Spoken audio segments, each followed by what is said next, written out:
Olá! Hoje a gente vai mergulhar de cabeça numa das orações mais ousadas de toda a Bíblia, o Salmo 26.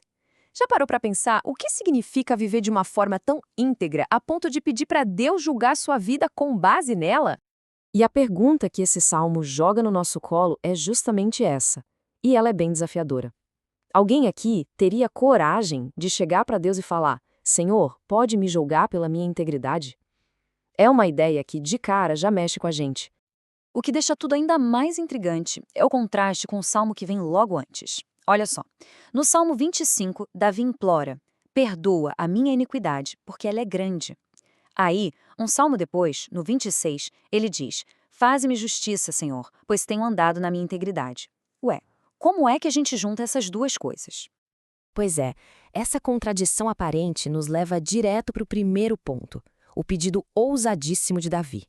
Isso não é arrogância da parte dele, sabe? É como se ele estivesse se apresentando diante do tribunal de Deus e fazendo um apelo formal, um apelo legal mesmo, pedindo vindicação. E aqui está o pulo do gato. Davi não está dizendo, eu sou perfeito, nunca pequei. De jeito nenhum. O que ele está afirmando é a sua inocência num caso bem específico, numa acusação falsa que fizeram contra ele. Talvez o acusaram de traição contra o rei Saul ou de abandonar a fé. É um pedido de justiça para uma situação concreta. E a língua original, o hebraico, ajuda a gente a entender isso perfeitamente. A palavra usada aqui para fazer justiça é shapat, e essa não é uma palavra qualquer. É um termo jurídico, de tribunal, que significa julgar ou resolver uma controvérsia. No fundo, é como se Davi estivesse dizendo, Senhor, pode abrir a sessão e dar o veredito. Bom, um pedido tão corajoso como esse só pode vir de uma vida aberta, totalmente aberta, ao exame de Deus. A confiança de Davi é tão grande que ele basicamente convida Deus para fazer uma auditoria completa da alma dele, sem esconder nada. É só ouvir as palavras dele.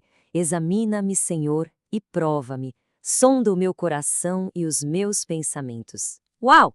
Isso é um convite para uma investigação divina completa, uma demonstração de transparência radical. E quando ele fala de integridade, a palavra hebraica é tumá, que tem uma ideia fantástica por trás. Não se trata de perfeição, mas de ser inteiro, completo. Sabe, é viver sem duas caras, sem agendas secretas, sendo a mesma pessoa em qualquer situação.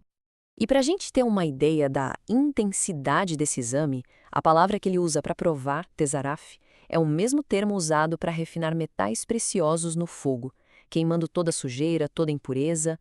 Davi está pedindo que Deus faça exatamente isso com as motivações mais profundas do coração dele. Ok, mas quais são as provas que Davi apresenta nesse tribunal divino para sustentar o seu caso?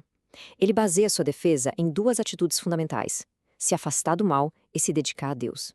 A lógica é bem simples e poderosa. Primeiro passo, separar-se do mal. Segundo passo, aproximar-se de Deus.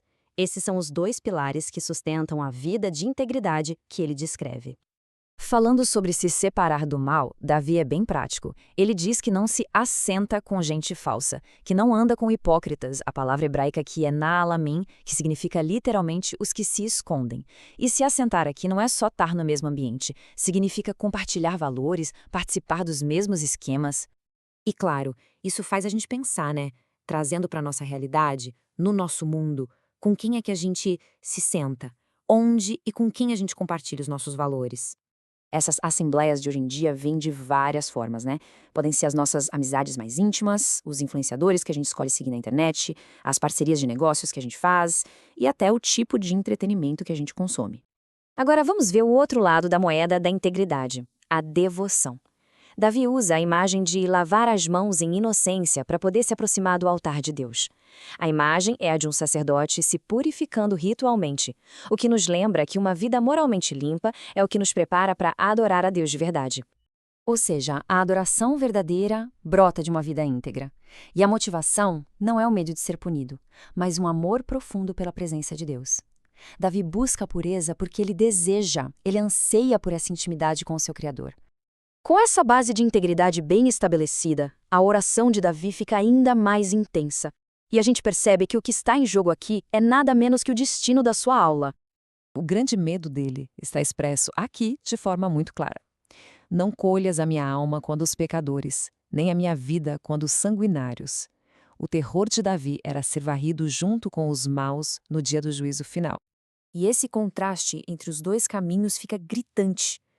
De um lado você tem os perversos, com as mãos cheias de planos malignos de suborno para torcer a justiça.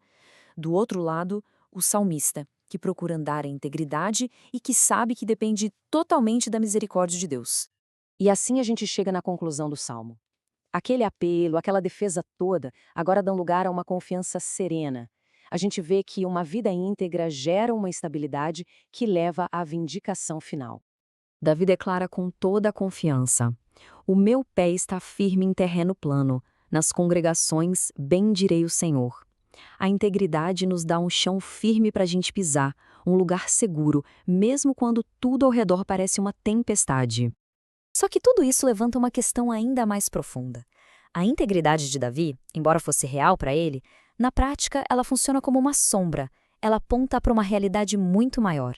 Então a pergunta que fica é: quem, de fato, poderia orar este salmo como uma integridade perfeita, absoluta, sem nenhuma falha? E a resposta, claro, aponta para Jesus Cristo. Ele é o verdadeiro inocente. Ele cumpriu este salmo de forma perfeita. Ele foi examinado e foi considerado totalmente puro. É no sangue dele que nós lavamos as nossas mãos e ganhamos acesso a Deus. E a sua ressurreição? É o veredito público e final de Deus declarando que ele é justo. E assim, a gente termina com essa reflexão. A nossa confiança, onde ela está firmada? No terreno meio instável dos nossos próprios esforços, da nossa própria tentativa de integridade, ou ela está firmada na rocha sólida, que é a integridade perfeita de Cristo,